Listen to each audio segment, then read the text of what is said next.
Good evening, dear students. Today we are going to study about the types of issues. നമ്മൾ primary മാർക്കറ്റും secondary മാർക്കറ്റും തമ്മിലുള്ള major difference എന്താണ് കഴിഞ്ഞ ക്ലാസ്സിൽ നോക്കിയിരുന്നു. ഇന്ന് ഈ പറഞ്ഞ ഇഷ്യൂസിൻ്റെ ടൈപ്സ് ആണ് നോക്കുന്നത്. നമ്മൾ പറയുന്ന എല്ലാ പ്രൈമറി മാർക്കറ്റ് ഇഷ്യൂസും പബ്ലിക് ഇഷ്യൂസ് ആകണമെന്ന് നിർബന്ധമില്ല. അത് വേണമെങ്കിൽ പ്രൈവറ്റ് പ്ലേസ്മെൻറ്റോ അല്ലെങ്കിൽ പ്രിഫറൻഷ്യൽ ഇഷ്യൂവോ റൈറ്റ്സ് ആൻഡ് ബോണസ് ഇഷ്യൂവോ അങ്ങനെ എന്ത് വേണമെങ്കിലാവാം. സോ അതിൻ്റെ ഡീറ്റെയിൽസ് നമുക്കൊന്ന് നോക്കാം. Actually, in the early stages, to issue equity capital to venture capitalists and private equity investors who help the business to grow in size and scale. It is not uncommon for all the companies. സാധാരണഗതിക്ക് primary മാർക്കറ്റിലുള്ള 4 kinds of issues ആണ് പറയുന്നത്. ഒന്നാമത്തത് public issue. Public issue എന്ന് പറഞ്ഞാൽ the securities are issued to the members of the public and anyone eligible to invest can participate in the issue. പബ്ലിക്കിന് open ആയിട്ട് നമ്മൾ കൊടുക്കുന്നതാണ് പബ്ലിക് ഇഷ്യൂ. ഏതൊരു ആൾക്കും ഒരു വ്യക്തിക്കും ആ ഇഷ്യൂ വാങ്ങാനുള്ള റൈറ്റ് ഉണ്ട്. ഇതിനെയാണ് പ്രൈമറി ഇഷ്യൂ എന്ന് പറയുന്നത്. ആക്ച്വലി ഇതിനെ നമുക്കൊരു kind of retail issue of securities ആണെന്ന് പറയാം. നമ്മൾ സാധാരണ കടയിൽ പോയി റീറ്റെയിലായിട്ട് സാധനങ്ങൾ വാങ്ങത്തില്ലേ, അതേപോലെ അവിടെ റെസ്ട്രിക്ഷൻ ഒന്നും ഇല്ലല്ലോ, ഇന്ന ആൾക്കാർക്ക് മാത്രമേ നമ്മൾ സാധനം വിൽക്കൂ എന്നൊന്നും ഒരു കടയിലും എഴുതി വെച്ചിട്ടില്ല. ലൈക്ക് വൈസ് പബ്ലിക്കിന് ഓപ്പൺ ആയിട്ടുള്ളതാണ് public issue. Number 2 is private placement. Private placement എന്ന് പറയുന്നത് എല്ലാവർക്കും ഓപ്പൺ അല്ല. പകരം it is issued only to a selected set of institutional investors. അതിലൊരു സെലക്റ്റഡ് ആയിട്ടുള്ള ഇൻവെസ്റ്റേഴ്സിന് മാത്രമായിട്ട് നമ്മൾ ഇഷ്യൂ ചെയ്യുന്നതാണ് private placement. This is primarily a wholesale issue of securities to institutional investors. പൊതുവേ ഇൻസ്റ്റിറ്റ്യൂഷണൽ ഇൻവെസ്റ്റേഴ്സിനായിരിക്കും ഹോൾസെയിലായിട്ട് സെക്യൂരിറ്റീസ് കൊടുക്കുന്നത്. ഇതിനെയാണ് പ്രൈവറ്റ് പ്ലേസ്മെൻറ്റ് എന്ന് പറയുന്നത്. Third one is preferential issues. Preferential ഇഷ്യൂസിലും ഒരു ഐഡൻറ്റിഫൈഡ് സെറ്റ് ഓഫ് ഇൻവെസ്റ്റേഴ്സിന് മാത്രമായിരിക്കും നമ്മൾ സെക്യൂരിറ്റീസ് ഇൻവെസ്റ്റ് ചെയ്യുന്നത്. അത് ഒരു പക്ഷേ ഇൻഡിപെൻഡൻറ്റ് ആയിട്ടുള്ള പബ്ലിക് ഇഷ്യൂവിനോടൊപ്പമോ അല്ലെങ്കിൽ പ്രൈവറ്റ് പ്ലേസ്മെൻറ്റിനോടൊപ്പമോ പ്രിഫറൻഷ്യൽ ഇഷ്യൂ ചെയ്യാൻ സാധിക്കും. ഇവിടെ കൂടുതലായിട്ട് നമ്മൾ കൊടുക്കുന്നത് പ്രൊമോട്ടേഴ്സ് അല്ലെങ്കിൽ സ്ട്രാറ്റജിക് ഇൻവെസ്റ്റേഴ്സ്, എംപ്ലോയീസ് അല്ലെങ്കിൽ അതേപോലെയുള്ള സ്പെസിഫൈഡ് പ്രിഫറൻഷ്യൽ ഗ്രൂപ്പുകൾക്കായിരിക്കും പ്രിഫറൻഷ്യൽ ഇഷ്യൂസ് കൊടുക്കുക. Then the fourth category is rights and bonus issues. The securities are issued to existing investors as on a specific cut-off date, enabling them to buy more securities at a specific price, that is right, or get an allotment of additional shares without any consideration, that is bonus. ഈ right അല്ലെങ്കിൽ bonus issues എന്ന് പറയുന്നത് നിലവിലുള്ള existing ആയിട്ടുള്ള ഇൻവെസ്റ്റേഴ്സിന് മാത്രം സ്പെഷ്യലായിട്ട് കൊടുക്കുന്നതാണ്. അതൊന്നെങ്കിൽ right issue ആവാം. റൈറ്റ് ഇഷ്യൂ എന്ന് പറയുന്നത് നിലവിലുള്ള ഇൻവെസ്റ്റേഴ്സിന് കൂടുതൽ സെക്യൂരിറ്റീസ് ഒരു സ്പെസിഫൈഡ് റേറ്റിൽ അല്ലെങ്കിൽ സ്പെസിഫൈഡ് പ്രൈസിൽ വീണ്ടും ഇഷ്യൂ ചെയ്യുന്നതാണ്. എക്സാമ്പിൾ പറയാനാണെങ്കിൽ നിലവിൽ 100 ഷെയർസ് വാങ്ങിയിരിക്കുന്ന ഒരാൾക്ക് വീണ്ടും കുറച്ചുകൂടെ ഷെയർ വാങ്ങാൻ വേണ്ടിയിട്ടുള്ള ഒരു അവകാശം കൊടുക്കുന്നു. ഒരു ഇത്ര രൂപയ്ക്ക് അവർക്കത് തരാമെന്നൊരു അവകാശം കൊടുക്കുന്നതിനെയാണ് റൈറ്റ് ഇഷ്യൂ എന്ന് പറയുന്നത്.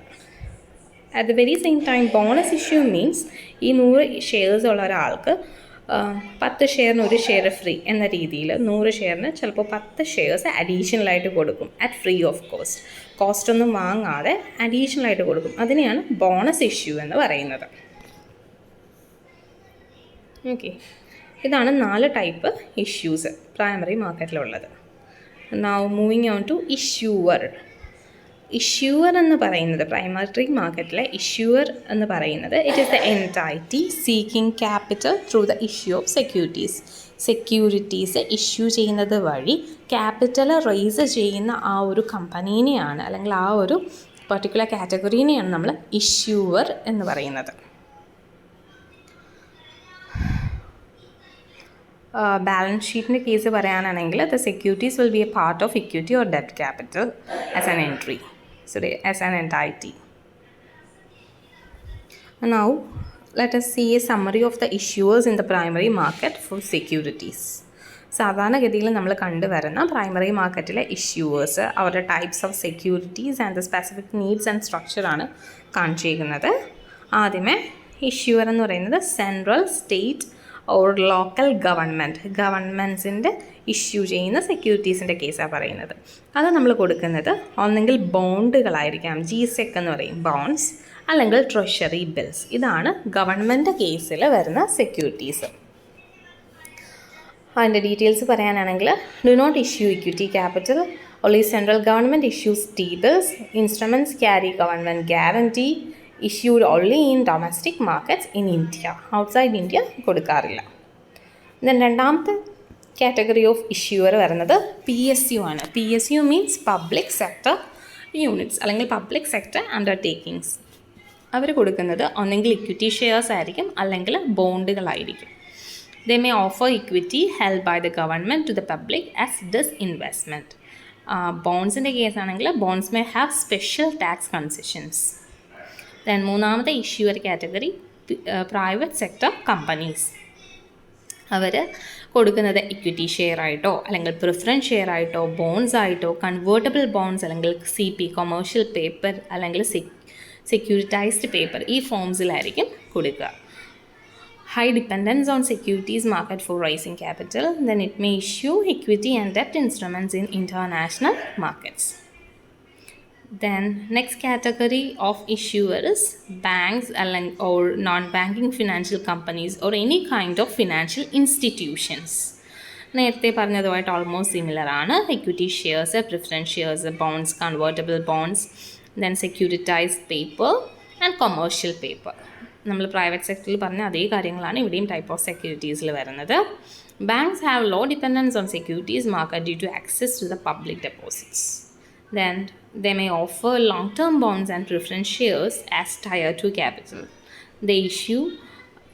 Their issues may have special tax concessions. Then the last form of issuer is mutual fund. Mutual fund invests in the form of units. The capitals is raised for specifically defined schemes. It may be issued for a fixed tenor. അതായത് close ended ആവാം അല്ലെങ്കിൽ open എൻഡഡും ആകാം schemes.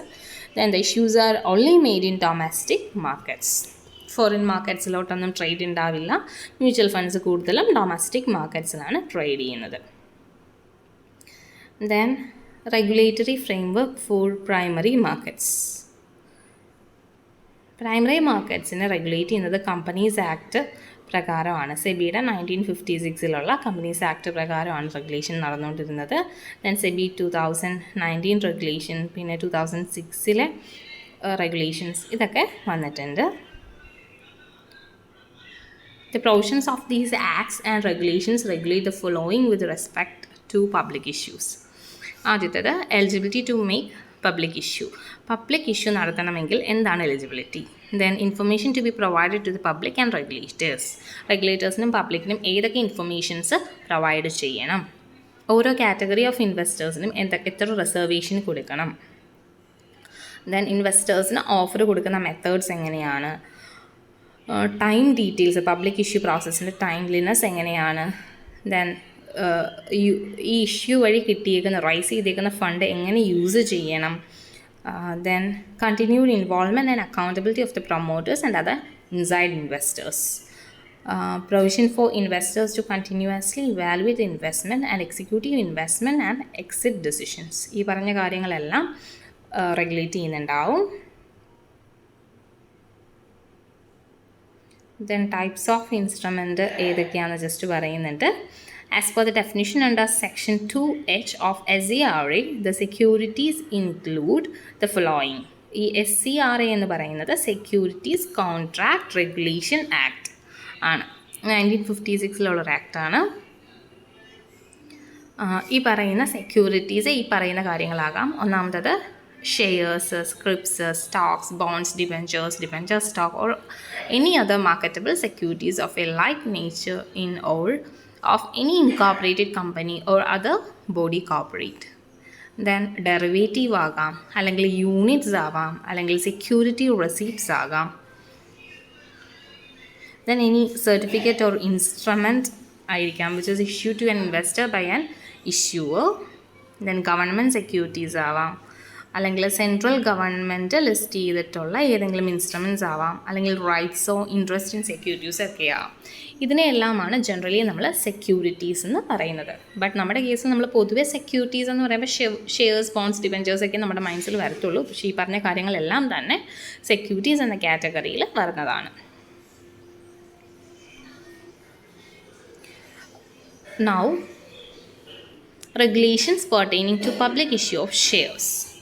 ഒരു ഇഷ്യൂവറിന് shares കൊടുക്കണമെങ്കിൽ, public issue of shares നടത്തണമെങ്കിൽ എന്തൊക്കെ eligibility വേണം? ഇപ്പോൾ ഞാനൊരു കമ്പനി തുടങ്ങാൻ പോവുകയാണ്, ഒരു ചെറിയൊരു കമ്പനി സ്റ്റാർട്ടപ്പ് ചെയ്യാൻ പോകുന്നു എന്നും പറഞ്ഞ ഉടനെ എനിക്ക് ഷെയർസ് ഇഷ്യൂ ചെയ്യാനൊന്നും പറ്റത്തില്ല. അങ്ങനെയുള്ള റെഗുലേഷൻസ് ഒക്കെ സെബി ചെയ്ത് വെച്ചിട്ടുണ്ട്. അപ്പോൾ ഈ പറയുന്ന റെഗുലേഷൻസ് എന്താണെന്ന് നോക്കാൻ പോകുന്നത്. The first one is the net tangible asset of at least 3 crore in each of the preceding 3 years, of which not more than 50% are held in monetary asset. At least 3 കോടി രൂപയെങ്കിലും പാസ്റ്റ് 3 ഇയേഴ്സിൽ മോണിറ്ററി അസറ്റ് ആയിട്ട് held ചെയ്ത് വെച്ചിട്ടുണ്ടായിരിക്കണം. അത് 50% കൂടുതൽ held ചെയ്ത് വെച്ചിട്ടുണ്ടായിരിക്കണം.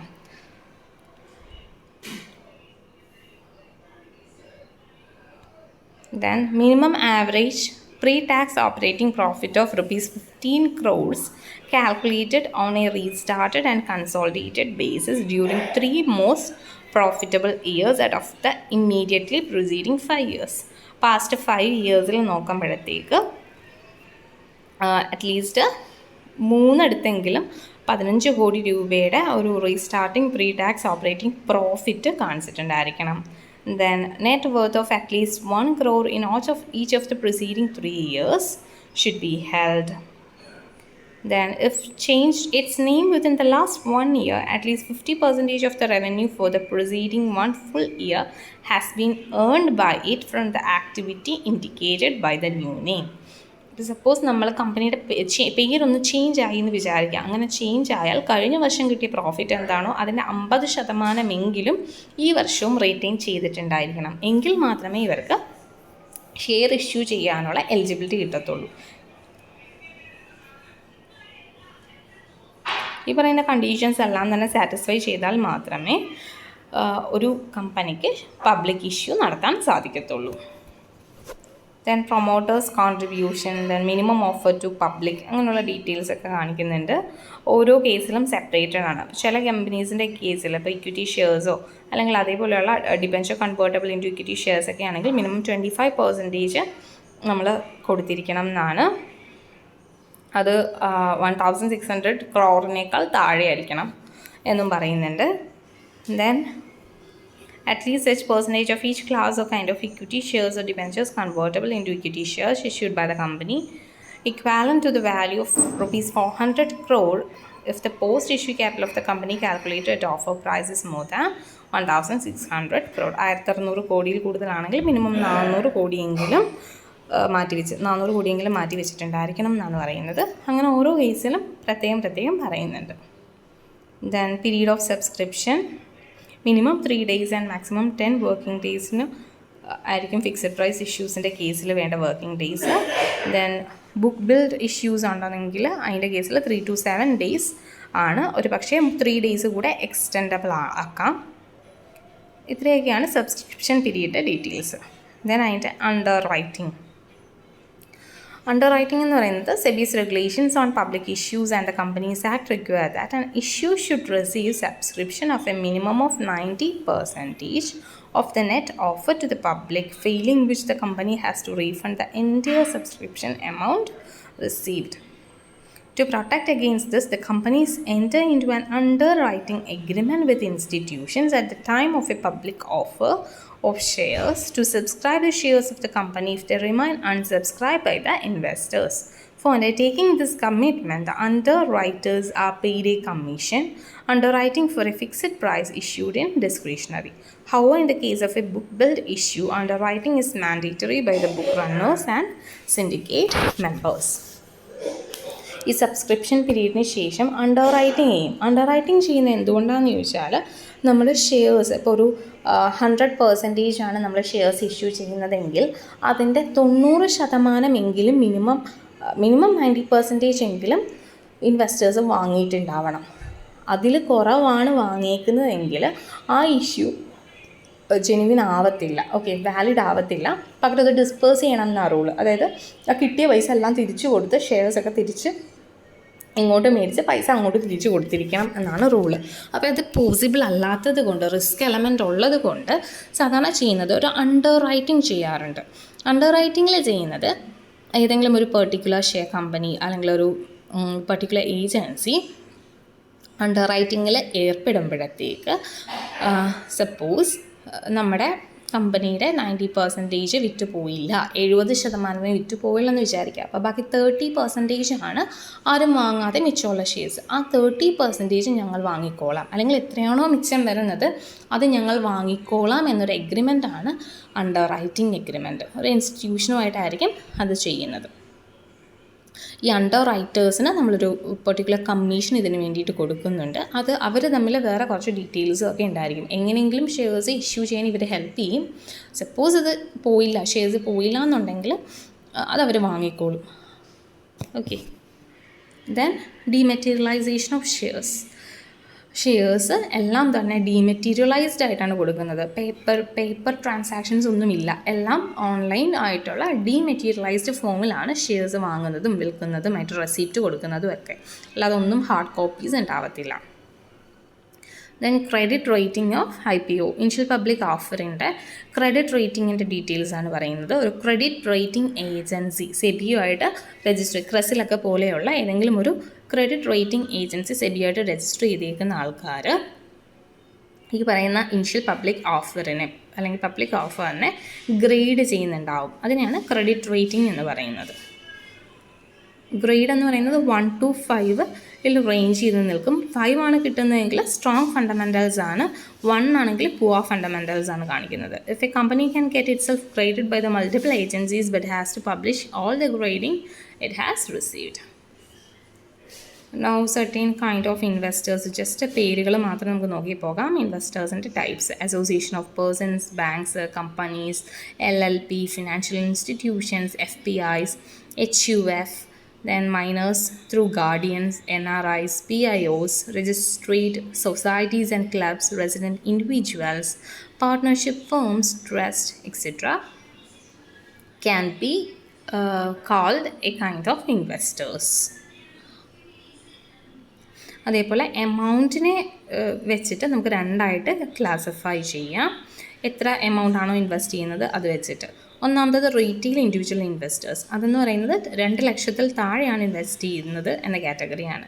Non institutional buyers, അത് 2 ലക്ഷത്തിൽ കൂടുതൽ ഒറ്റ സിംഗിൾ ഇഷ്യൂവിൽ വാങ്ങിയാൽ അതിനെയാണ് നോൺ ഇൻസ്റ്റിറ്റ്യൂഷണൽ ബയേഴ്സ് എന്ന് പറയുന്നത്. ഒറ്റ ഇഷ്യൂവിൻ്റെ കേസാട്ടോ, അല്ലാതെ പല കമ്പനിയുടെ പല ഷെയർസ് 2 ലക്ഷത്തിൽ കൂടുതൽ വാങ്ങിയെന്നല്ല. ഒരു കമ്പനിയുടെ ഒരു പെർട്ടിക്കുലർ ഇഷ്യൂവിൻ്റെ, സിംഗിൾ ഇഷ്യൂവിൻ്റെ ഇത്ര ലക്ഷം രൂപ 2 lakhsൽ കൂടുതലാണെങ്കിൽ NIB ആയിരിക്കും, 2 lakhsൽ താഴെയാണെങ്കിൽ റീറ്റെയിൽ ഇൻഡിവിജ്വൽ ഇൻവെസ്റ്റർ എന്ന കാറ്റഗറിയിലായിരിക്കും വരിക.